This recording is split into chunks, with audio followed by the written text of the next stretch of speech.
जय हिंद साथियों, एक बार पुनः आप सभी का स्वागत करता हूं ओम एग्ज़ाम प्रेप में। इसके पहले वाले वीडियो में हम लोगों ने 2022 टीचिंग एप्टीट्यूड के 10 प्रश्न देखे थे पूरी व्याख्या के साथ। आज हम उसी श्रृंखला को स्टार्ट करते हैं और उसे आगे बढ़ाते हुए प्रश्न संख्या 11 से स्टार्ट करते हैं।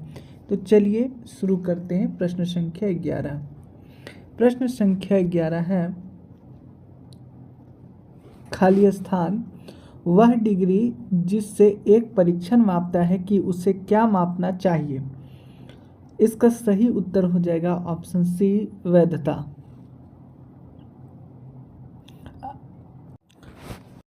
वैधता यानी वैलिडिटी है। मापन और मूल्यांकन में वैधता का अर्थ है कि कोई परीक्षण यानी टेस्ट वास्तव में उसी चीज़ को माप रहा है जिसके लिए उसे बनाया गया है। उदाहरण के लिए, यदि एक शिक्षक इतिहास का टेस्ट ले रहा है लेकिन प्रश्न ऐसे हैं जो छात्र की गणित की गणना क्षमता की जांच कर रहे हैं, यानी कि शिक्षक तो इतिहास का है, टेस्ट इतिहास का लिया जा रहा है, लेकिन ऐसे प्रश्न हैं जो गणित की गणना की क्षमता की जांच करती है, तो वह टेस्ट वैध नहीं माना जाएगा। इसे और डिटेल्स में देखते हैं। आगे है, एक अच्छे परीक्षण के 4 महत्वपूर्ण गुण होते हैं। पहला तो हम लोगों ने देखा वैधता, यानी मापना जो मापना चाहिए, वही मापना जो मापना चाहिए। ये इसका मुख्य उद्देश्य है और इसके उद्देश्य की पूर्ति तभी होती है। दूसरी विशेषता है एक अच्छे परीक्षण की विश्वसनीयता, रिलेटिविटी, यानी परिणामों में समानता या स्थिरता। यदि एक ही बच्चे का टेस्ट अलग अलग समय पर लिया जाए तो अंक लगभग समान आने चाहिए। तीसरी विशेषता है वस्तुनिष्ठता, ऑब्जेक्टिविटी, यानी जांचने वाले की पसंद नापसंद का प्रभाव न पड़ना। जैसे MCQ हो गया, जहां उत्तर फिक्स होता है। चौथी विशेषता है एक अच्छे परीक्षण का, वह है प्रयोज्यता या व्यवहारिकता।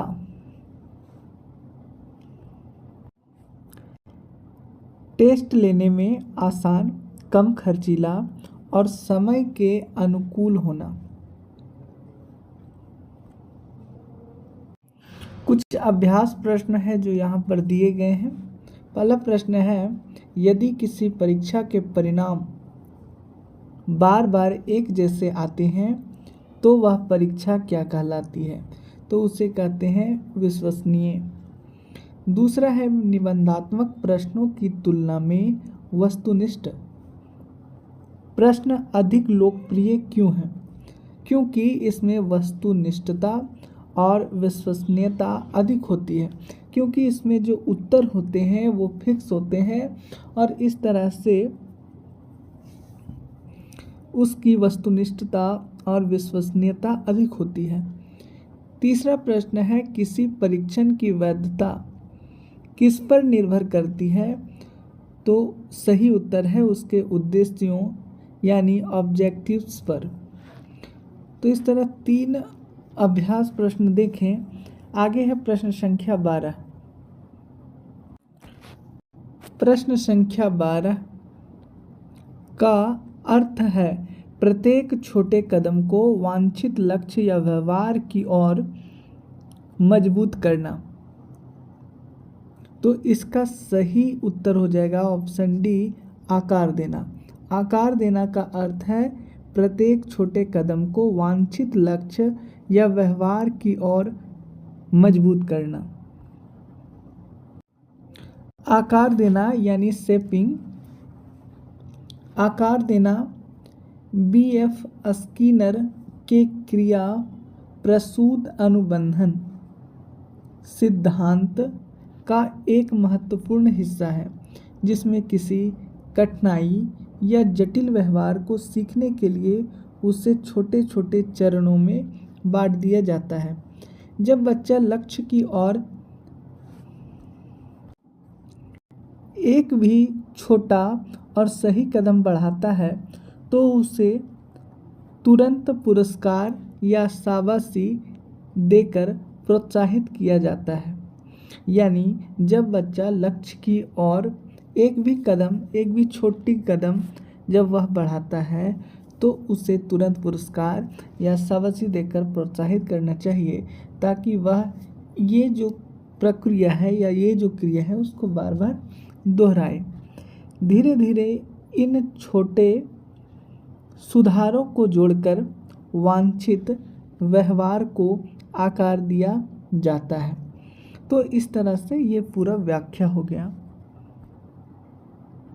यहाँ पर आप एक चीज़ याद रखेंगे, क्रिया प्रसूत अनुबंधन सिद्धांत BF स्किनर, यानी बच्चे को पुरस्कार देकर प्रोत्साहित करना।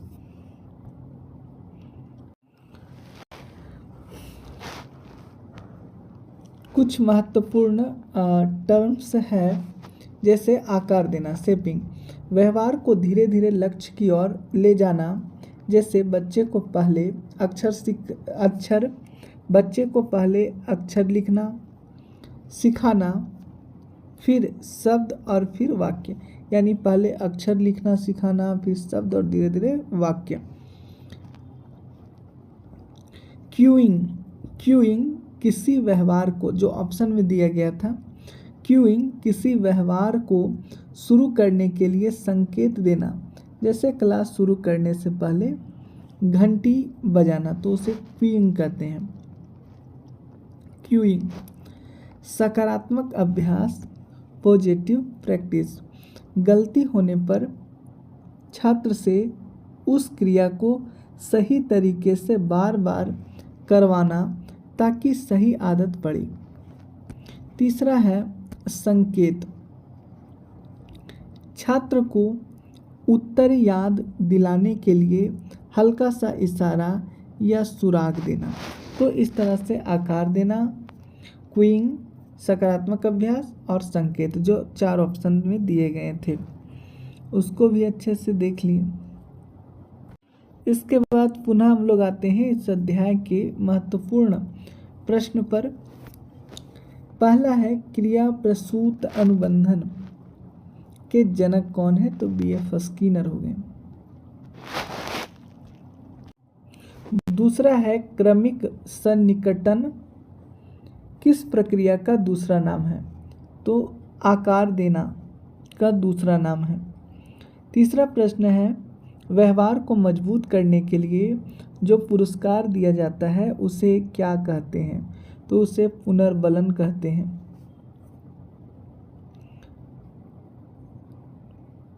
चार प्रश्न है, प्रश्न संख्या 4 है, कक्षा में टोकन इकोनॉमी यानी इनाम के रूप में स्टार या स्टिकर देना किस सिद्धांत पर आधारित है? तो यह है स्किनर, BF स्किनर के सुदृढ़ीकरण सिद्धांत पर।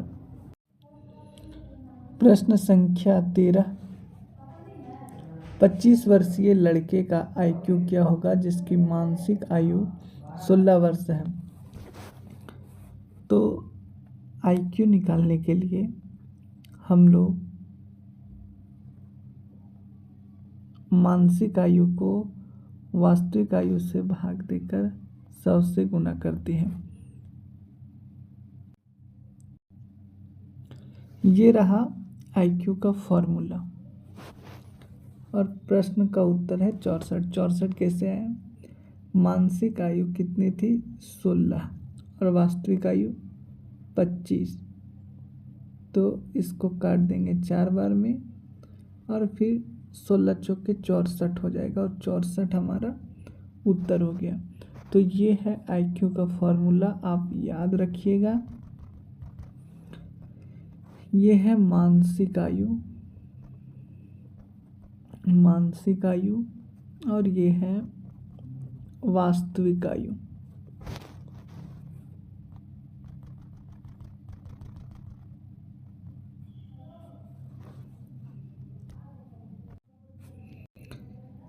बुद्धिलब्ध आईक्यू की गणना करने के लिए विलियम स्टर्न द्वारा दिया गया और टर्मन द्वारा संशोधित प्रसिद्ध सूत्र उपयोग किए जाते हैं।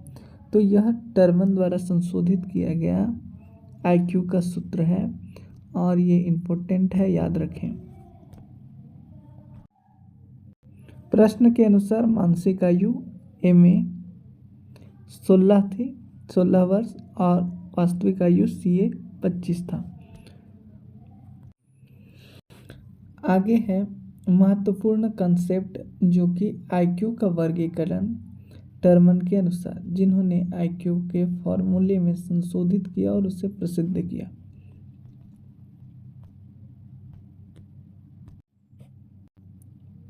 एक 140 से अधिक प्रतिभाशाली यानी जीनियस, 110 से 119 उच्च सामान्य यानी कि सुपीरियर, 90 से 109 की आईक्यू वाले सामान्य बुद्धि एवरेज, अधिकांश जनसंख्या इसी में आती है। 70 से कम मंद बुद्धि होते हैं। तो इस तरह से आईक्यू का विभाजन किया गया। दूसरा है महत्वपूर्ण विद्वान और उनके सिद्धांत। अल्फ्रेड बीने, याद रखेंगे इनको, अल्फ्रेड बीने बुद्धिमापन के जनक। प्रथम बुद्धि परीक्षण इन्होंने किया था 1905 में, अल्फ्रेड बीने। दूसरे हैं विलियम स्टर्न, जिन्होंने आईक्यू का सूत्र सबसे पहले दिया। हर्बर्ट गार्डनर बहुबुद्धि सिद्धांत यानी मल्टीपल इंटेलिजेंस थ्योरी, इन्होंने 8 प्रकार की बुद्धि बताई। चार्ल्स स्पीयरमैन द्विकारक सिद्धांत, G फैक्टर और S फैक्टर। तो इन्हें आप याद रखेंगे, अल्फ्रेड बीने को, विलियम स्टर्न को, हार्वर्ड गार्डनर को और चार्ल्स स्पीयरमैन को। अब देखते हैं इस अध्याय से संबंधित महत्वपूर्ण प्रश्न को। मानसिक आयु का विचार सबसे पहले किसने दिया? तो अल्फ्रेड बीने ने 1908 में। दूसरा प्रश्न है, एक बच्चा जिसकी मानसिक आयु और वास्तविक आयु बराबर है, आईक्यू क्या होगा? तो 100 होगा। 100, इसे सामान्य बुद्धि कहा जाता है। कैसे होगा? आप फॉर्मूला लगाकर उसे बना सकते हैं, जैसे MA/CA × 100। MA और CA बराबर है, यानी मान लीजिए 16 है, तो 100 कर देंगे। ये एक बार में कट जाएगा, 100 एकम 100, तो ये 100 आ गया।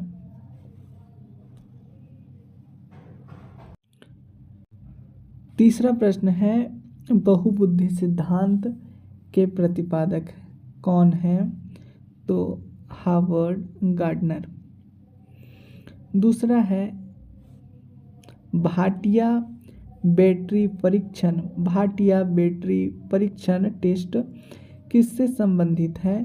तो बुद्धिमापन से, इंटेलिजेंस टेस्टिंग से। तो ये कुछ प्रश्न रहे। प्रश्न संख्या 14, अधिक संख्या वाली कक्षा को पढ़ाने वाले शिक्षक के लिए कौन सी तकनीक सबसे अच्छी है? ए है वाद विवाद, चर्चा, व्यवहारिक नहीं, व्याख्या के साथ सामूहिक कार्य नहीं, व्याख्यान के साथ कक्षा नोट्स, तो ये सबसे उपयुक्त है। अध्ययन, स्वाध्ययन और प्रश्न पूछना, ये भी नहीं।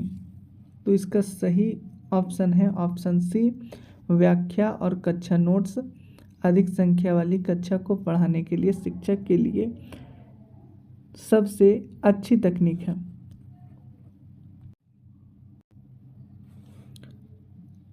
व्याख्या और नोट्स।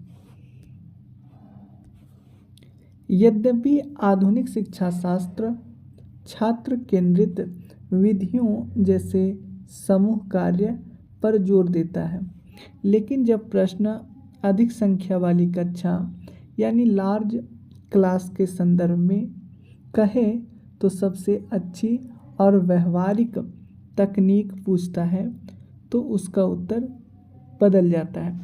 यानी कि आधुनिक शिक्षा शास्त्र में छात्र केंद्रित या विद्यार्थी केंद्रित विधियों पर जोर दिया जाता है, लेकिन जब प्रश्न अधिक संख्या वाली कक्षा के संदर्भ में सबसे अच्छी और व्यवहारिक तकनीक पूछता है तो हमारा उत्तर बदल जाता है और सबसे उपयुक्त उत्तर है व्याख्यान और कक्षा notes, lecture and class notes.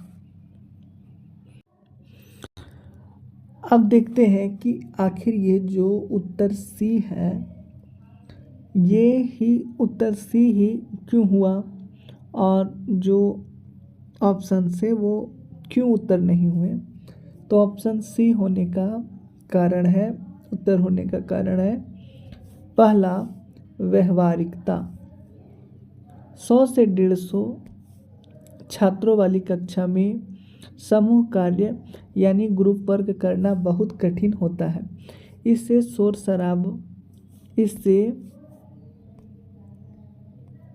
इससे कक्षा में शोर शराबा बढ़ सकता है और अनुशासन बनाए रखना शिक्षक के लिए चुनौती बन सकता है। दूसरा है समय की बचत। व्याख्या यानी लेक्चर एक ऐसी विधि है जिससे शिक्षक कम समय में बहुत सारे छात्रों तक समान जानकारी पहुंचा सकता है।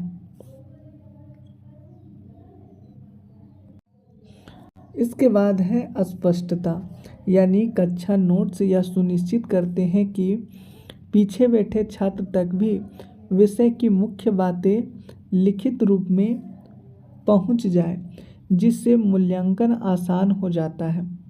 तो इस तरह से ये 3 कारण हैं जिसके कारण ऑप्शन सी हमारा सही उत्तर हुआ।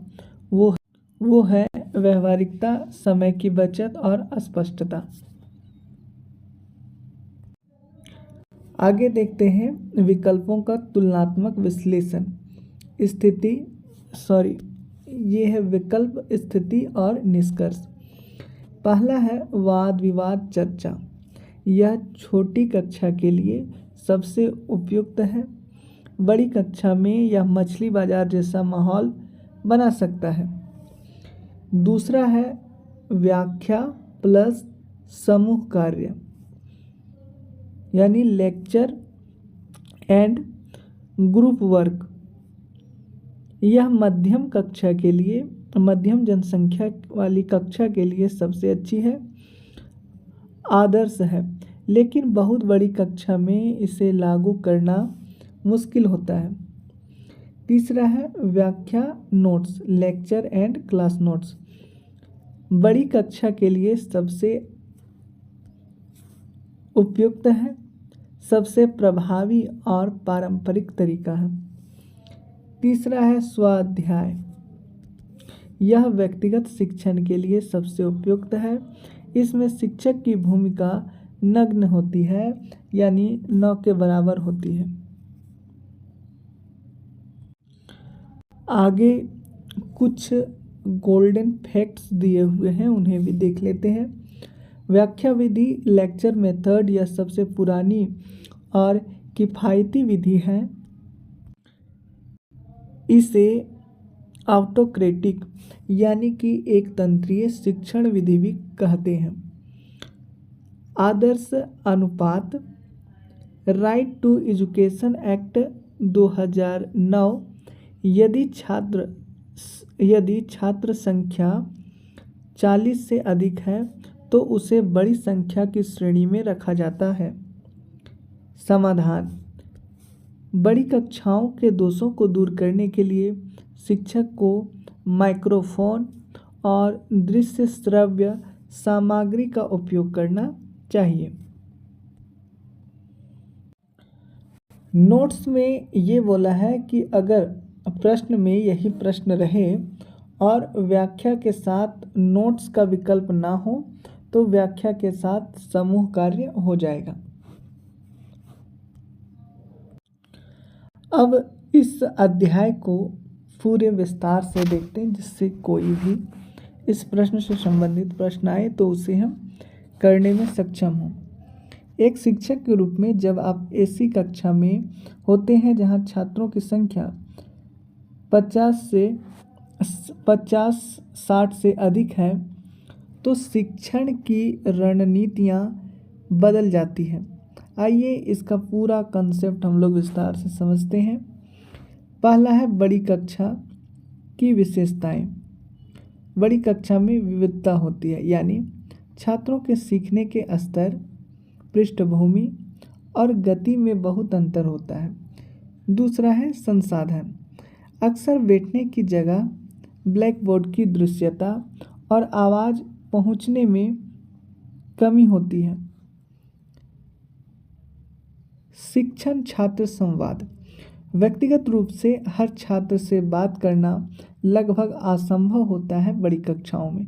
तो बड़ी कक्षाओं की विशेषता है विविधता, संसाधन और शिक्षण छात्र संवाद में कमी। शिक्षण की प्रभावी तकनीकें यानी टेक्निक्स। परीक्षा के दृष्टिकोण से बड़ी कक्षा के लिए इन तकनीकों का महत्व इस प्रकार है। पहली तकनीक है व्याख्या विधि लेक्चर। कब, क्यों और कब सबसे अच्छी।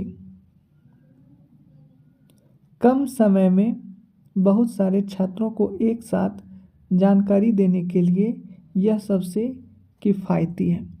दूसरा है क्लास नोट्स। यह अनिवार्य है। बड़ी कक्षा में पीछे बैठे छात्रों तक आवाज़ या बोर्ड ठीक से न दिखे तो नोट्स उन्हें विषय से जोड़े रखता है। व्याख्या सह प्रदर्शन। यह प्रभावी केवल बोलने के बजाय चार्ट या मॉडल दिखाकर पढ़ाना ताकि सबका ध्यान बना रहे। समूह कार्य, ग्रुप वर्क। यह तभी सफल है जब कक्षा अनुशासित हो और छोटे छोटे मॉनिटर नियुक्त हो। तो इस तरह से कुछ विधियां थी। इस तरह से कुछ विधियां और तकनीक्स थी और उन्हें कब और क्यों यूज किया जाना चाहिए वो हम लोगों ने देखा। अब देखते हैं कि बड़ी कक्षा के प्रबंधन के 5 सुनहरे नियम यानी गोल्डन रूल्स कौन कौन से हैं। पहला है दृश्य श्रव्य सामग्री यानी PPT, projects, loud speaker, projector या लाउड स्पीकर का उपयोग करना ताकि अंतिम पंक्ति तक बैठा छात्र इससे जुड़ सके। दूसरा है बैठने की योजना, सीटिंग अरेंजमेंट। छात्रों को रोटेशन में आगे पीछे बिठाना ताकि सभी बैक बेंचर्स को भी आगे आने का मौका मिले। तीसरा है स्पष्ट निर्देश। बड़ी कक्षा में भ्रम यानी कन्फ्यूजन जल्दी फैलता है, इसीलिए होमवर्क या क्लास वर्क के निर्देश बहुत सरल और लिखित होने चाहिए।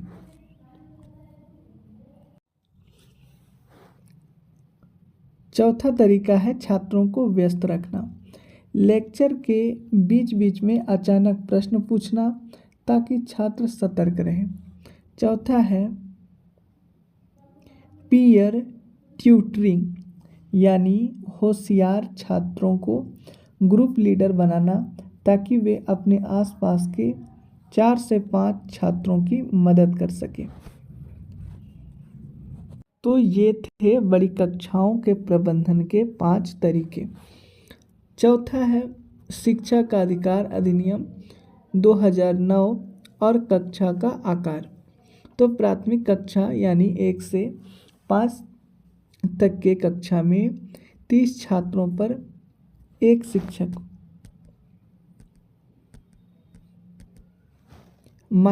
उच्च प्राथमिक में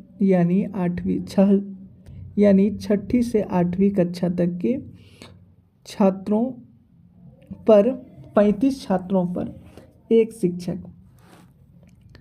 यदि छात्र 200 से अधिक हो तो अनुपात 40:1 से अधिक नहीं होना चाहिए, यानी 40 बच्चे उस पर एक शिक्षक। इस चैप्टर के अभ्यास प्रश्न पूछे जाने वाले महत्वपूर्ण प्रश्न। पहला है बड़ी कक्षा में व्याख्या विधि का सबसे बड़ा लाभ क्या है? तो उत्तर है यह कम समय और कम लागत में बड़ी संख्या में छात्रों तक जानकारी पहुंचाती है। दूसरा प्रश्न है बड़ी कक्षा में अनुशासन बनाए रखने का सबसे अच्छा तरीका क्या है? उत्तर है छात्रों को अर्थपूर्ण कार्यों में व्यस्त रखना और कक्षा में निरंतर घूमते रहना। तीसरा प्रश्न है व्याख्या विधि को शिक्षक केंद्रित क्यों कहा जाता है? क्योंकि इसमें शिक्षक सक्रिय होता है और छात्र केवल निष्क्रिय श्रोता होते हैं।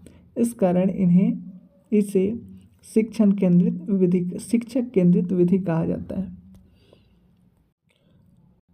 प्रश्न संख्या 15। सामाजिक रूप से उपयोगी उत्पादक कार्य यानी SUPW के प्रणेता थे। इसका सही उत्तर हो जाएगा ऑप्शन बी, ईश्वर भाई पटेल समीक्षा समिति 1977।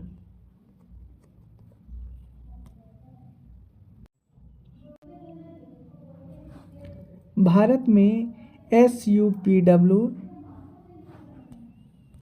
यानी socially useful productive work, Hindi में सामाजिक रूप से उपयोगी उत्पादक कार्य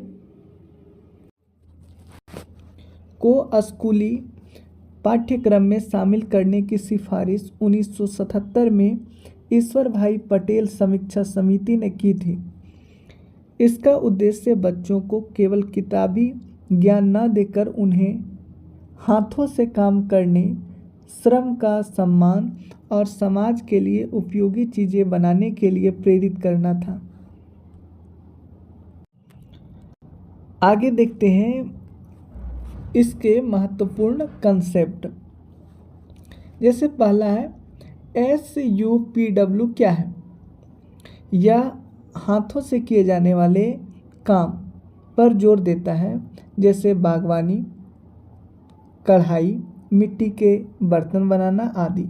यह महात्मा गांधी की बुनियादी शिक्षा के विचार से प्रेरित है, यानी वर्धा योजना जो प्राथमिक या बुनियादी शिक्षा से संबंधित था 1937।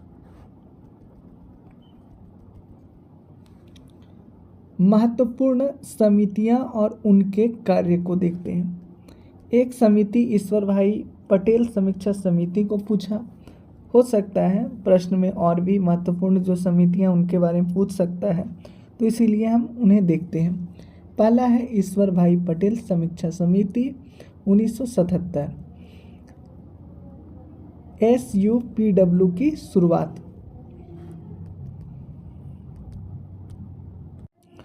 दूसरा है आदि शेषयाह समिति 1978, उच्च माध्यमिक स्तर पर व्यवसायीकरण पर जोर। तीसरा है राममूर्ति समिति 1990, शिक्षा की समीक्षा और प्रबुद्ध एवं मानवीय समाज पर जोर। चौथा कोठारी आयोग 1964-66, 10 + 2 + 3 यानी 10 + 2 + 3 की जो शिक्षा संरचना है उसका सुझाव इसी आयोग ने दिया था, कोठारी आयोग ने। तो इसे भी याद रखेंगे, इम्पोर्टेंट है। आगे देखते हैं प्राचीन एवं मध्यकालीन शिक्षा, प्राचीन भारत की शिक्षा। वैदिक काल, शिक्षा का मुख्य उद्देश्य मोक्ष था। शिक्षा गुरुकुल में दी जाती थी और मौखिक यानी ओरल होती थी। बौद्ध काल में शिक्षा मठों और विहारों में दी जाती थी। नालंदा, तक्षशिला विश्वविद्यालय विश्व प्रसिद्ध केंद्र थे। यहाँ पवज्जा संस्कार महत्वपूर्ण था। मध्यकालीन यानी मुस्लिम काल, प्राथमिक शिक्षा मकतब और उच्च शिक्षा मदरसा में दी जाती थी। प्राथमिक शिक्षा मकतब और उच्च शिक्षा मदरसा में मध्यकाल में दिया जाता था। ब्रिटिश काल की महत्वपूर्ण समितियां, स्वतंत्रता से पूर्व यानी आज़ादी से पहले की समितियां। अंग्रेजों ने भारत में शिक्षा का ढांचा अपने स्वार्थ के लिए बदला।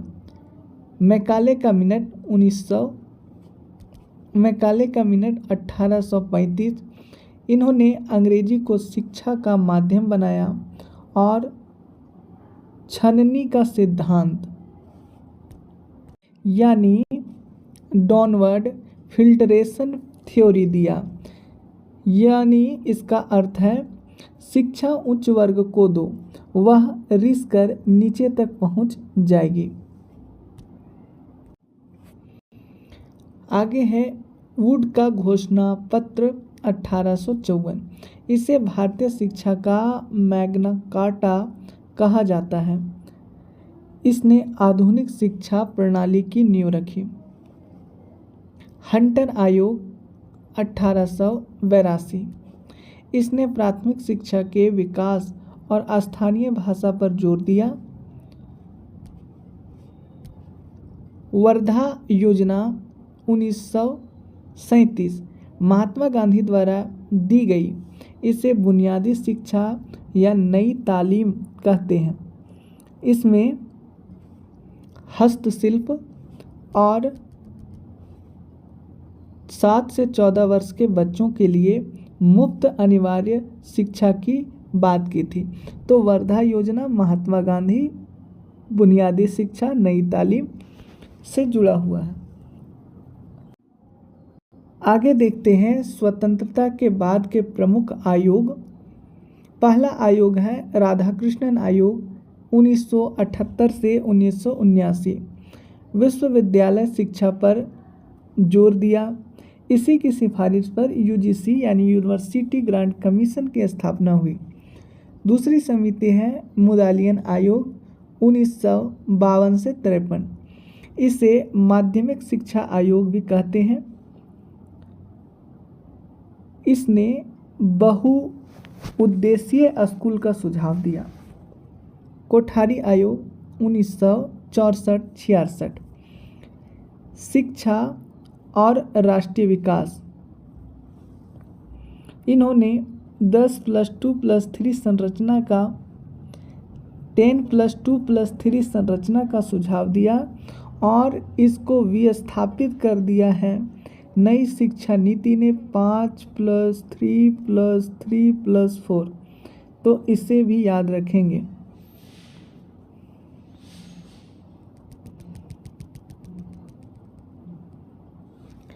अगला समिति है ईश्वर भाई पटेल समीक्षा समिति 1977।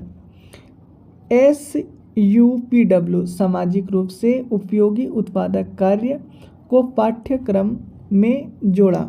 यशपाल समिति 1952-53। यशपाल समिति 1992 से 93। शिक्षा बोझ के बिना, शिक्षा बिना बोझ के या बिना बोझ की शिक्षा। लर्निंग विदाउट बर्डन, बस्ते का वजन कम करने पर जोर दिया। तो इसे याद रखिएगा, यशपाल समिति 1992-93, शिक्षा बिना बोझ के, लर्निंग विदाउट बर्डन, बस्ते का वजन कम करने पर जोर दिया, यशपाल समिति ने। राष्ट्रीय शिक्षा नीतियाँ, न्यू एजुकेशन पॉलिसीज 1968, पहली शिक्षा नीति कोठारी आयोग पर आधारित। दूसरा 1986, दूसरी शिक्षा नीति, इसमें ऑपरेशन ब्लैक बोर्ड और नवोदय विद्यालय की शुरुआत हुई। 1992 में इसमें संशोधन हुआ, प्रोग्राम ऑफ एक्शन। और नई शिक्षा नीति 2020, तीसरी और नवीनतम नीति जो कस्तूरी रंगन समिति पर आधारित है। नई संरचना 5+3+3+4 जो कि इसको विस्थापित करता है, मैंने पहले भी बताया। इसका लक्ष्य है 2030 तक स्कूली शिक्षा में 100% GER यानी सकल नामांकन अनुपात, ग्रोस इनरोलमेंट रेशियो। अब जितना हम लोगों ने पढ़ा उसका कुछ महत्वपूर्ण प्रश्न देखते हैं। पहला है, भारतीय शिक्षा का मैग्ना कार्टा किसे कहा जाता है? वुड घोषणा पत्र 1854। ऑपरेशन ब्लैक बोर्ड किस नीति का हिस्सा था? तो राष्ट्रीय शिक्षा नीति 1986 जो कि दूसरी थी। तीसरा प्रश्न है, भारत के पहले शिक्षा मंत्री कौन थे? तो मौलाना अबुल कलाम आज़ाद। चौथा प्रश्न, निःशुल्क और अनिवार्य बाल शिक्षा का अधिकार राइट टू एजुकेशन एक्ट कब लागू हुआ? तो 1 अप्रैल 2010 को, और राइट टू एजुकेशन एक्ट 2009 और इसे 2010 में लागू किया गया। और भी कुछ प्रश्न है, जैसे भारत में कार्य अनुभव वर्क एक्सपीरियंस का सुझाव सबसे पहले किसने दिया?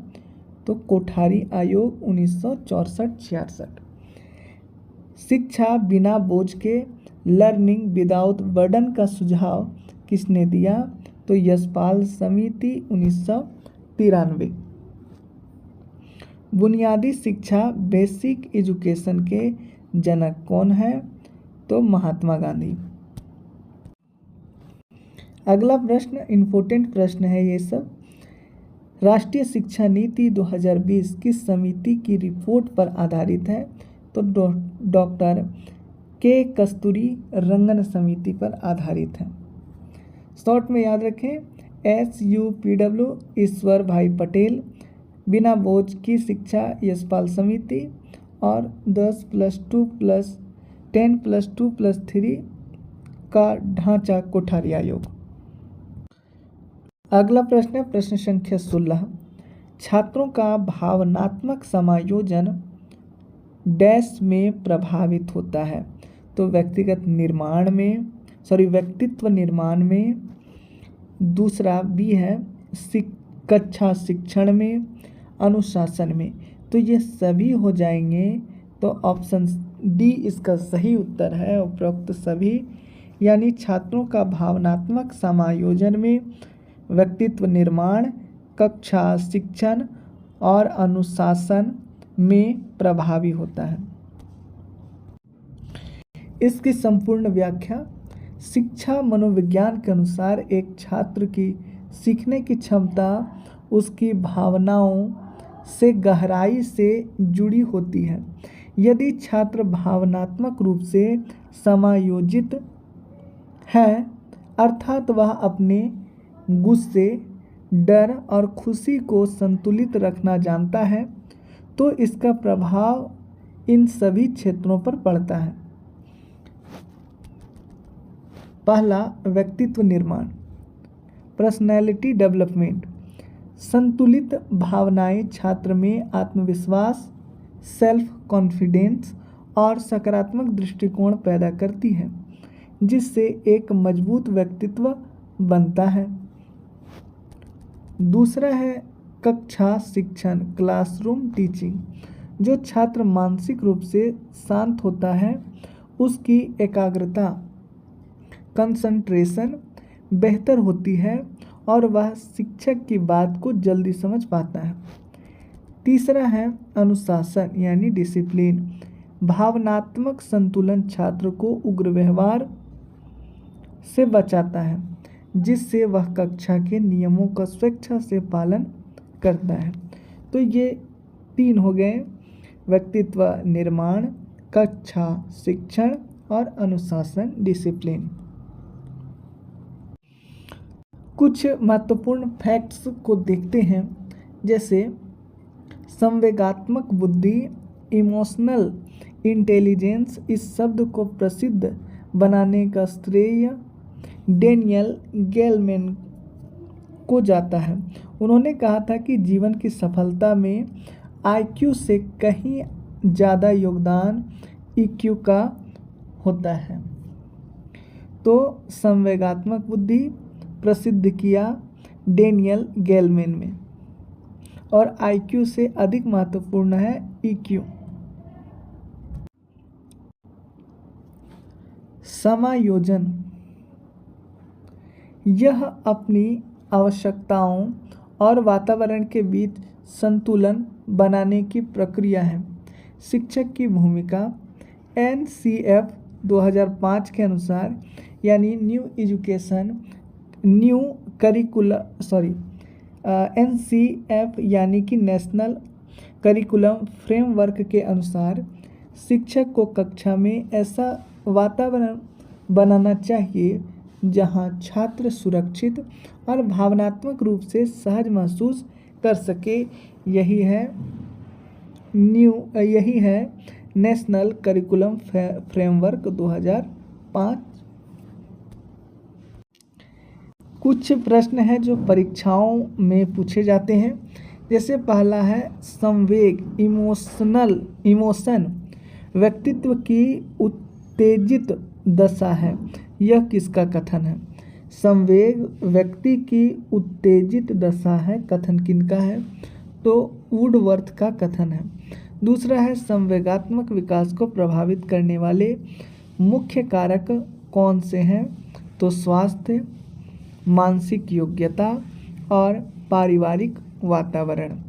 तीसरा प्रश्न, यदि कोई छात्र कक्षा में बहुत ज़्यादा डरा हुआ रहता है तो सबसे ज़्यादा नुकसान क्या होगा? तो यह नुकसान होगा कि उसकी सीखने की गति यानी लर्निंग स्पीड धीमी हो जाएगी। प्रश्न संख्या 17 है, शिक्षण सहायक सामग्री किस समूह श्रेणी में, शिक्षक सहायक सामग्री के किस समूह या श्रेणी में ब्लैक बोर्ड को शामिल किया जा सकता है? तो इसे शामिल किया जाता है विजुअल एड्स, ऑप्शन बी। अब इसकी संपूर्ण व्याख्या देखते हैं। शिक्षण सहायक सामग्री यानी टीचिंग लर्निंग मटेरियल, जिसे TLM कहते हैं शॉर्ट में, को उसकी प्रकृति के आधार पर 3 मुख्य श्रेणियों में बांटा जाता है। क्योंकि ब्लैक बोर्ड यानी सामपट पर लिखी गई जानकारी को छात्र केवल अपनी आँखों से देख सकते हैं, इसीलिए विजुअल एड्स हैं। आँखों से देखकर समझ सकते हैं, इसीलिए इसे विजुअल एड्स या दृश्य सामग्री की श्रेणी में रखा जाता है। आगे है शिक्षण सहायक सामग्री का वर्गीकरण।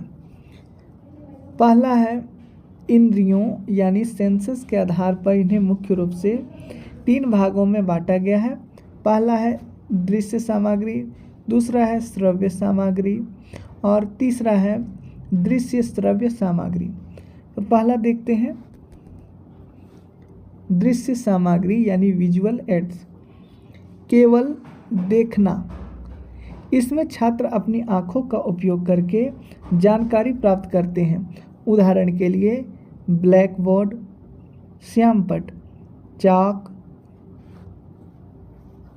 श्यामपट्ट, चार्ट, मानचित्र यानी मैप, मॉडल यानी प्रतिमान, बुलेटिन बोर्ड,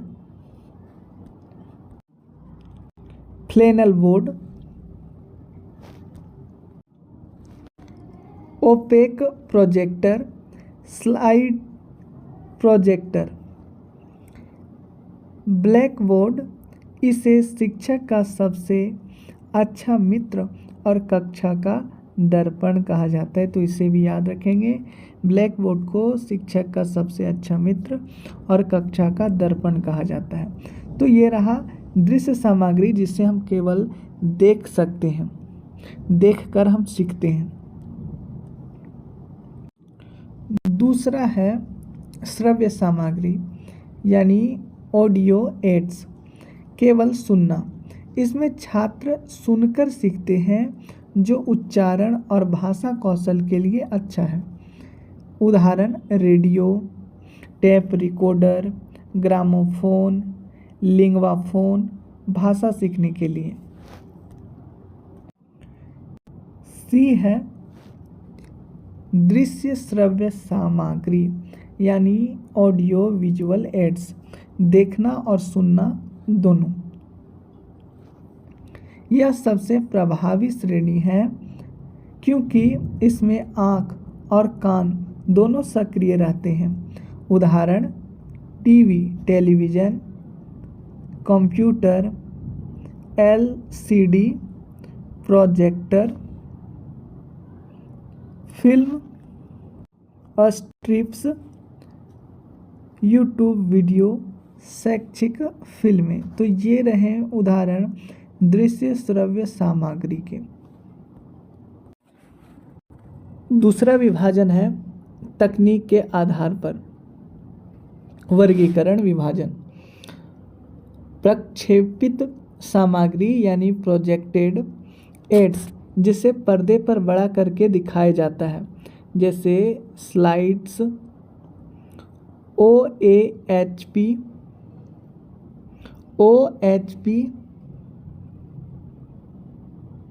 गैर प्रक्षेपित सामग्री यानी नॉन प्रोजेक्टेड एड्स, जिसे सीधे देखा जाता है, जैसे चार्ट, ग्लोब, मैप।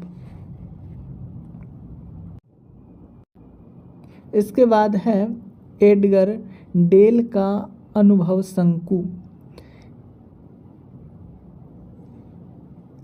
पूरा कंसेप्ट हम लोग समझते हैं। एडगर डेल के अनुसार बच्चा सबसे कम यानी 10% पढ़कर याद रखता है, वह थोड़ा ज़्यादा यानी 20% सुनकर याद रखता है, और ज़्यादा 30% देखकर याद रखता है, और सबसे ज़्यादा 90% वह स्वयं करके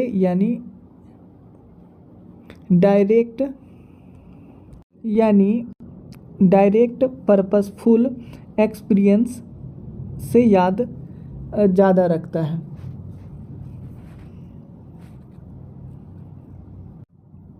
इस तरह से पढ़कर 10% याद, सुनकर 20%, देखकर 30% और स्वयं करके 90% याद रखता है, एडगर डेल के अनुसार। अब देखते हैं टीचिंग लर्निंग मटेरियल के उपयोग के मुख्य उद्देश्य। पहला है विषय को रोचक बनाना यानी नीरस पाठ को भी आकर्षक बनाना। दूसरा अस्थायी ज्ञान, रटने के बजाय समझ विकसित करना, क्योंकि देखी हुई चीज़ें ज़्यादा याद रहती हैं। तीसरा है समय की बचत, जटिल चित्रों या नक्शों को बोर्ड पर बनाने के बजाय चार्ट से दिखाना समय बचाता है। व्यक्तित्व भिन्नता का ध्यान, जो छात्र सुनकर नहीं समझ पाते वे देखकर समझ जाते हैं। तो इस तरह से शिक्षक सहायक सामग्री को हम लोगों ने पूरा देखा। आगे है इस अध्याय से संबंधित महत्वपूर्ण प्रश्न। पहला प्रश्न है ओपन हैंड प्रोजेक्टर यानी OHP किस श्रेणी में आता है? तो ये दृश्य सामग्री, विजुअल एड्स और प्रक्षेपित यानी प्रोजेक्टेड श्रेणी में आता है।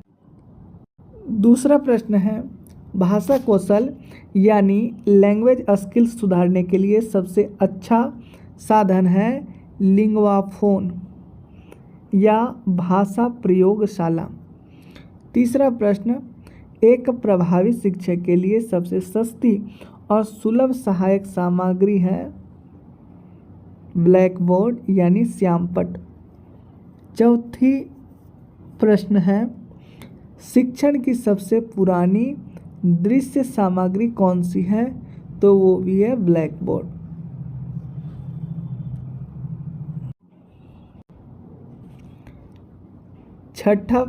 पांचवा प्रश्न है चार्ट और मानचित्र यानी मैप्स किस प्रकार की सामग्री है?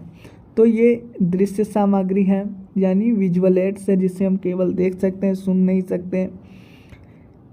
छठा प्रश्न है टेलीविज़न को किस श्रेणी में रखा जाता है? तो टेलीविज़न में हम लोग देखते भी और सुनते भी हैं, यानी दृश्य श्रव्य सामग्री ऑडियो विजुअल एड्स में।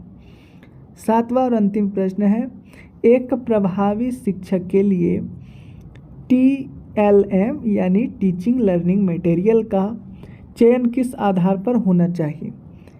तो उत्तर है छात्रों के स्तर और पाठ के उद्देश्यों यानी ऑब्जेक्टिव्स के आधार पर।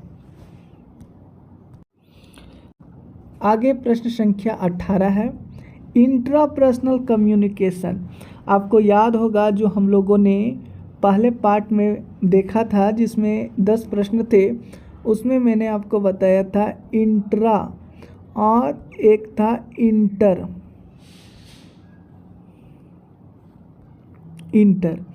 इंट्रा का मतलब स्वयं से संवाद और इंटर का मतलब एक दूसरे से संवाद। तो ये मैंने आपको बताया था, आपको याद होगा। तो यहाँ प्रश्न पूछा है इंट्रापर्सनल यानी खुद से बात करना। इंट्रापर्सनल कम्युनिकेशन ऑप्शन पहला है दूसरे व्यक्ति के साथ संचार अनिवार्य नहीं, ये इंटर था, इंट्रा तो नहीं था, ये इंटरपर्सनल कम्युनिकेशन था। पार्ट 1 में हम लोगों ने देखा था, एक बार आप उसे फिर से देखिए और याद कीजिए। दूसरा है स्वयं के भीतर संचार को दर्शाता है। देखिए स्वयं के भीतर संचार को दर्शाता है जिसमें आवश्यक रूप से सोचने और महसूस करने की प्रक्रिया शामिल होती है। तो एकदम ये सही हो जाएगा। दूसरा है यानी सी ऑप्शन है एक ऐसी प्रक्रिया है जिसमें व्यक्ति अपने आप से खुद से होशपूर्वक या अवचेतन रूप से जुड़ते हैं। तो ये दोनों हो जाएगा इंट्रापर्सनल कम्युनिकेशन में, यानी ऑप्शन बी और सी हमारा सही हो जाएगा। देखिए दोस्तों, इसको हम लोगों ने पार्ट 1 में ही देख लिया था, पर यहाँ भी मैं जल्दी में इसे बताता हूँ ताकि आपको हमेशा के लिए याद रहे। संचार यानी कम्युनिकेशन के मुख्य रूप से 2 प्रकार होते हैं जिसमें छात्र अक्सर भ्रमित होते हैं। पहला है इंट्रा पर्सनल कम्युनिकेशन और दूसरा है इंटरपर्सनल कम्युनिकेशन। इंट्रा का अर्थ स्वयं से संवाद करना है, इंट्रापर्सनल कम्युनिकेशन इसका अर्थ है स्वयं से संवाद करना। जब आप अपने मन में कुछ सोचते हैं, योजना बनाते हैं, डायरी लिखते हैं या खुद से बात करते हैं तो यह इंट्रापर्सनल संचार है। इसे हिंदी में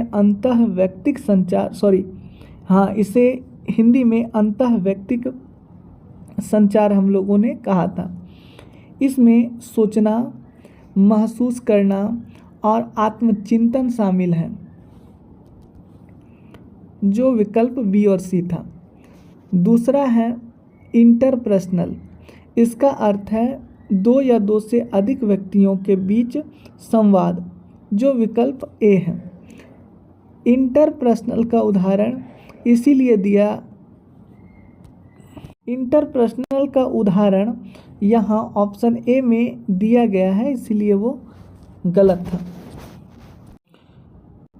एक बार और इसे देखते हैं। इंट्रापर्सनल स्वयं के भीतर संवाद, इंटरपर्सनल दो व्यक्तियों के बीच संवाद, समूह संचार एक छोटे समूह में संवाद, और जनसंचार मास कम्युनिकेशन बड़े जनसमूह तक पहुंच। फीडबैक यानी प्रतिपुष्टि प्रभावी संचार का सबसे महत्वपूर्ण तत्व फीडबैक है। बिना फीडबैक के संचार अधूरा माना जाता है। नॉइस यानी शोर, संचार की प्रक्रिया में आने वाली किसी भी बाधा को शोर कहा जाता है, चाहे वह शारीरिक हो या मानसिक।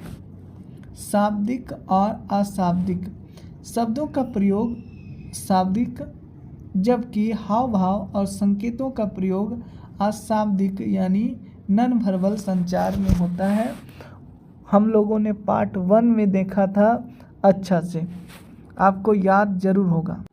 अब देखते हैं इस अध्याय से संबंधित महत्वपूर्ण प्रश्न। पहला है, कक्षा में संचार का सबसे बड़ा अवरोध क्या है? तो उत्तर है शिक्षक का अस्पष्ट उच्चारण और छात्रों की अरुचि।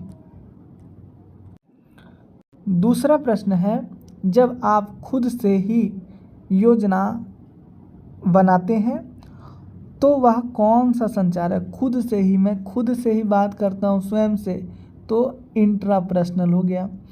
तीसरा प्रश्न है, संचार की प्रक्रिया का सही क्रम क्या है? तो सबसे पहले प्रेषक यानी सेंडर भेजता है, फिर संदेश मैसेज, माध्यम चैनल किस माध्यम से भेजता है, प्राप्तकर्ता रिसीवर, और प्रतिपुष्टि यानी फीडबैक। देखो इंट्रा का अर्थ है स्वयं या अंदर, और इंटर का दो या दो से अधिक के बीच, जैसे इंटरनेशनल रिलेशन बनता है दो या दो से अधिक देशों के बीच। प्रश्न संख्या 19, अधिकारवादी की शिक्षण विधि है?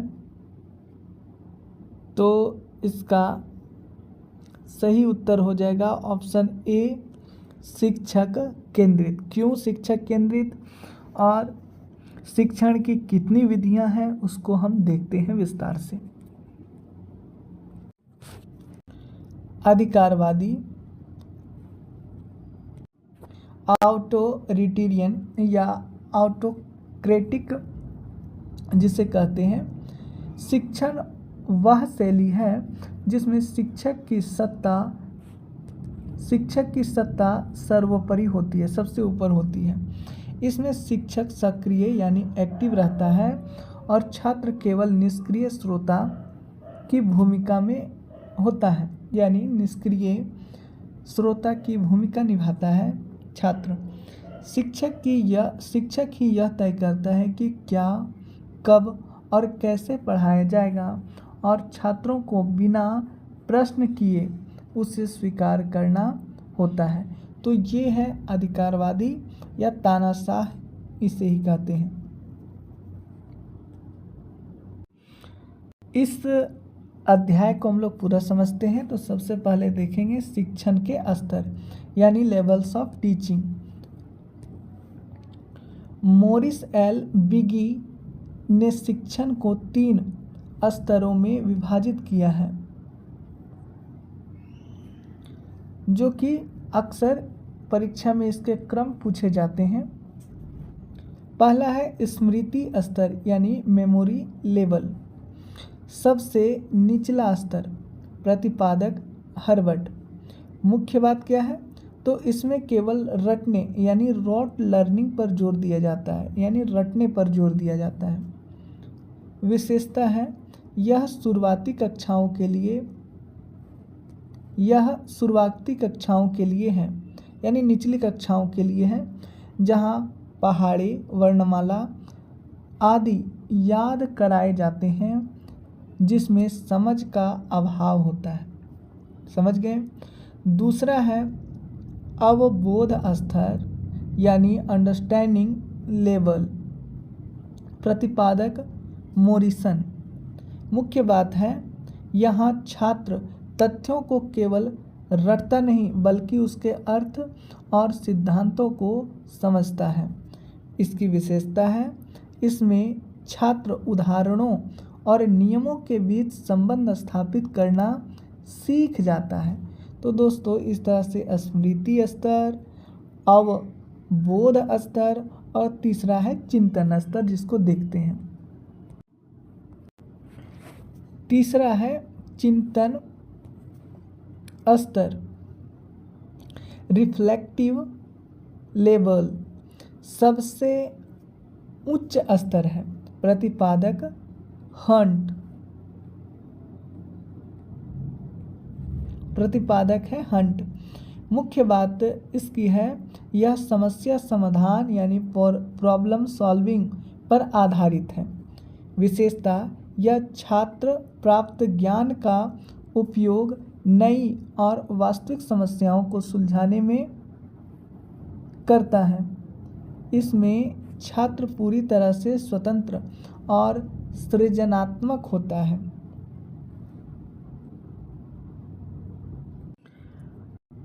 आगे समझते हैं शिक्षण की शैलियाँ यानी स्टाइल ऑफ टीचिंग या एटमॉस्फेयर ऑफ टीचिंग, जिससे संबंधित हमारा प्रश्न था।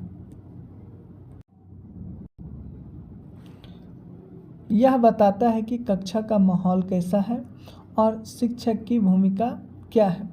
तो पहला है अधिकारवादी या एकतंत्रीय। केंद्र में शिक्षक होते हैं, इसीलिए इसे शिक्षक केंद्रित कहा जाता है। माहौल शिक्षक ही राजा, यानी छात्र केवल सुनते हैं और प्रश्न पूछने की आज़ादी कम होती है। मुख्य विधि है व्याख्यान विधि। व्याख्यान विधि अधिकारवादी विधि के अंतर्गत आता है, जो कि शिक्षक केंद्रित होता है। दूसरी विधि है लोकतांत्रिक यानी डेमोक्रेटिक। यह बाल केंद्रित होता है। माहौल शिक्षक और छात्र दोनों सक्रिय होते हैं, विचारों का आदान प्रदान होता है। मुख्य विधि परिचर्चा, प्रश्नोत्तरी, प्रोजेक्ट विधि इसके अंतर्गत आते हैं। तीसरी और अंतिम विधि है हस्तक्षेप रहित, जो छात्र केंद्रित होता है। माहौल क्या है? तो माहौल छात्र पूरी तरह स्वतंत्र होते हैं। शिक्षक केवल एक सलाहकार या मित्र के रूप में दूर से देखता है, यानी निगरानी करता है, अवलोकन करता है। इसकी विशेषता है यह उच्च शोध, रिसर्च या बहुत सृजनात्मक कार्यों के लिए उपयुक्त है। इस तरह से अधिकारवादी, लोकतांत्रिक और हस्तक्षेप रहित शिक्षण शैली को हम लोगों ने देखा। अब थोड़ा सा हम लोग क्विक रिवीजन करते हैं। स्तर, मुख्य क्रिया और शिक्षक की भूमिका। जैसे स्मृति स्तर, याद करना, रिकॉल, तानाशाह या प्रमुख। अवबोध यानी समझना, मार्गदर्शक के रूप में शिक्षक की भूमिका। चिंतन यानी आलोचनात्मक सोच, सुविधादाता या सहायक के रूप में शिक्षक की भूमिका। आगे है इस चैप्टर के महत्वपूर्ण फैक्ट्स। हार्वर्ड की पंचपदीय प्रणाली स्मृति स्तर के शिक्षण के लिए प्रसिद्ध है। तैयारी, पहला दूसरा प्रस्तुतिकरण, तीसरा तुलना, चौथा सामान्यीकरण जनरलाइजेशन और चौथा अनुप्रयोग यानी एप्लीकेशंस।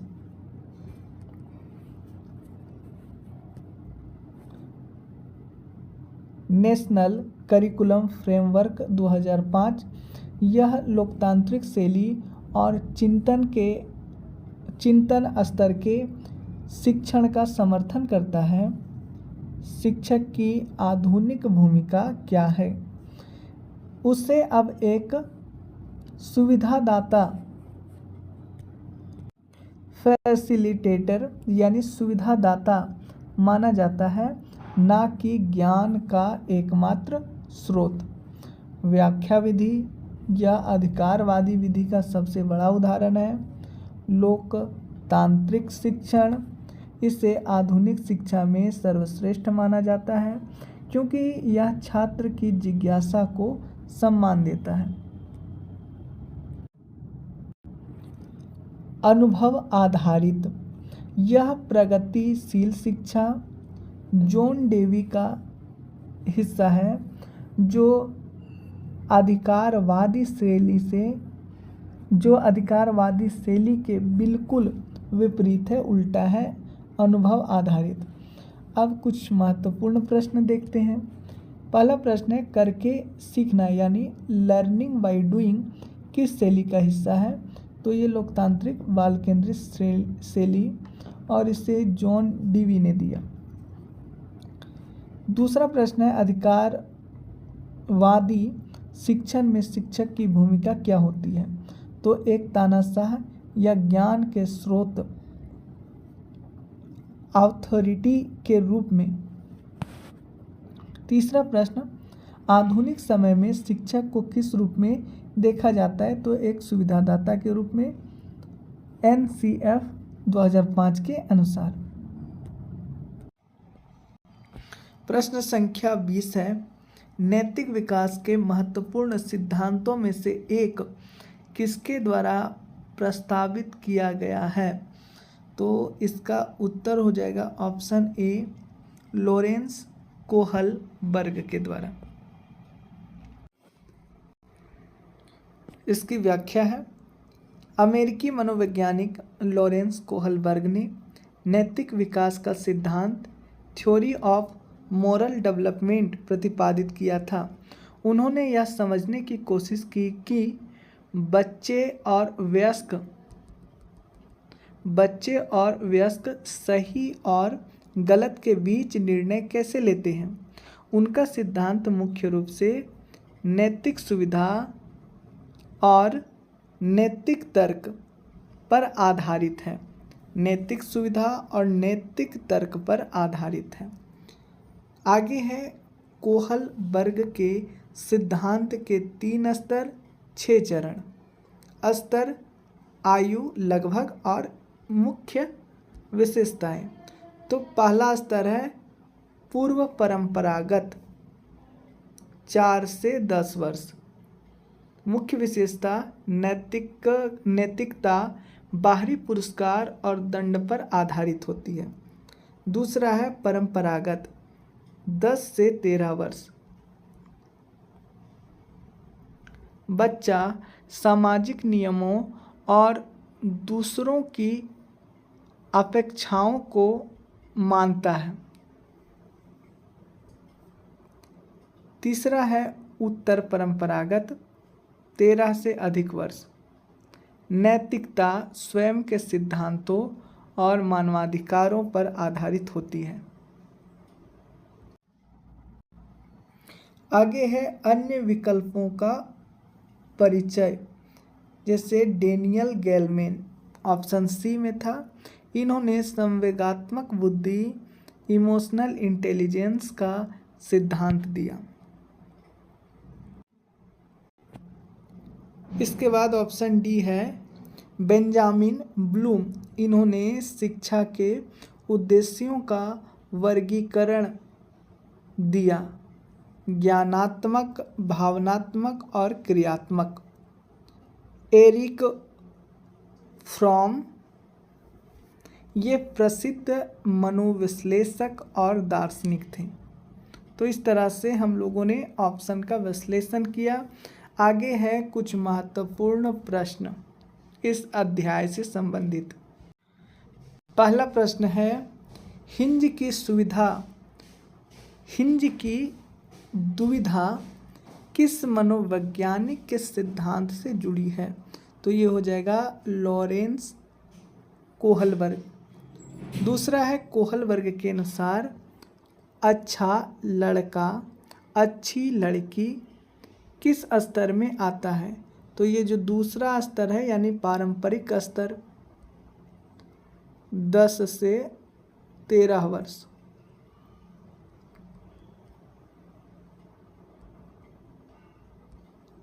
तीसरा प्रश्न, कोहलबर्ग के सिद्धांत की सबसे बड़ी आलोचना क्या है? उत्तर है केरल गिलिगन ने तर्क दिया कि यह सिद्धांत महिलाओं जेंडर बायस है, नैतिक दृष्टिकोण की अनदेखी करता है। तो ये इसकी मुख्य आलोचना, सबसे बड़ी आलोचना है। कोहलबर्ग नैतिकता, सही गलत का फैसला। पियाजे बुद्धि संज्ञानात्मक विकास, गेलमैन भावनाएं और ब्लूम शिक्षण उद्देश्य। आगे और भी प्रश्न है, उसे देखते हैं। पहला है, विकास की दिशा यानी डायरेक्शन, विकास की दिशा के सिद्धांत सबसे ज़्यादा पूछे जाने वाला प्रश्न है। विकास की दिशा के सिद्धांत।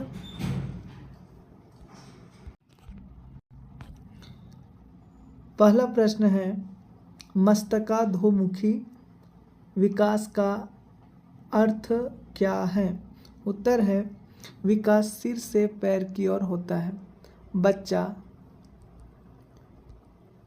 पहले बच्चा सिर पर नियंत्रण पाता है, फिर पैर पर। दूसरा प्रश्न है, समीप दूराभिमुख विकास का क्या अर्थ है? विकास केंद्र से बाहर शरीर के मध्य से अंगों की ओर होता है, पहले रीढ़ की हड्डी फिर हाथ पैर। दूसरा प्रश्न संबंधित है विकास की प्रकृति के प्रश्न से। प्रश्न है, क्या विकास एक रुक कर चलने वाली प्रक्रिया है? तो नहीं, विकास एक निरंतर कंटिन्यू चलने वाली प्रक्रिया है जो गर्भाधान से मृत्यु तक चलती है। अगला प्रश्न है, विकास सामान्य से विशिष्ट होता है या विशिष्ट से सामान्य? तो विकास हमेशा सामान्य से विशिष्ट यानी जनरल टू स्पेसिफिक होता है, क्रियाओं की ओर होता है, यानी हमेशा सामान्य से विशिष्ट क्रियाओं की ओर होता है। बच्चा पहले पूरा हाथ मारता है, फिर उंगली से इशारा करता है। तीसरा प्रश्न संबंधित है आनुवांशिकता और वातावरण से।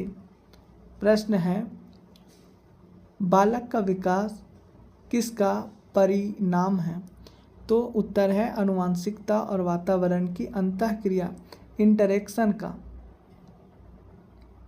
चौथा है जीन पियाजे के अनुसार नन्हे वैज्ञानिक कौन हैं? तो बच्चे, क्योंकि वे सक्रिय रूप से ज्ञान का निर्माण करते हैं, यानी जीन पियाजे ने नन्हे वैज्ञानिक बच्चों को कहा है। वस्तु अस्थायित्व किस अवस्था में आता है? तो उत्तर है संवेदी पेशीय अवस्था, जो 0 से 2 वर्ष की आयु होती है। आगे है, अहम केंद्रवाद किस अवस्था की विशेषता है? तो पूर्व सक्रियात्मक अवस्था 2 से 7 वर्ष। आगे है लेव वाइगोत्स्की। JPD यानी समीपस्थ विकास का क्षेत्र का विचार किसने दिया? तो लेव वाइगोत्स्की ने। पाई, मचान, ढांचा क्या है? तो सीखने में दी जाने वाली अस्थायी सहायता। लोरेंस कोहलबर्ग से संबंधित प्रश्न। हिंज की दुविधा किससे संबंधित है? तो नैतिक विकास के सिद्धांत से। प्रश्न अच्छा, अच्छी लड़की, अच्छा लड़का और अच्छी लड़की अभिविन्यास के किस स्तर पर होता है? तो परंपरागत स्तर पर, जो पहले भी हम लोगों ने देखा भी। विकास के अन्य महत्वपूर्ण फैक्ट्स देखते हैं।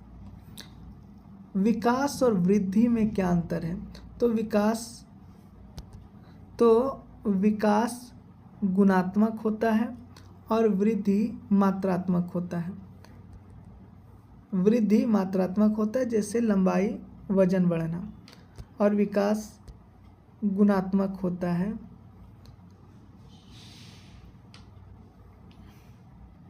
और विकास गुणात्मक होता है और मात्रात्मक होता है, दोनों। वृद्धि केवल और केवल मात्रात्मक होता है, लंबाई बढ़ना, वजन बढ़ना, जबकि विकास गुणात्मक होता है और मात्रात्मक, दोनों।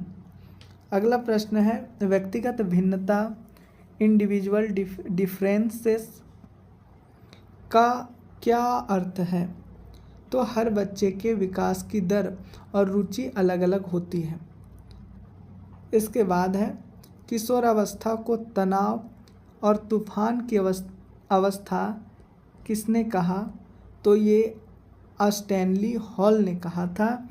इस तरह से हम लोगों ने 2022 टीचिंग एप्टीट्यूड के 10 प्रश्न को विस्तार पूर्वक देखा। अब इसके अगले वीडियो में इससे आगे के प्रश्न देखेंगे। धन्यवाद।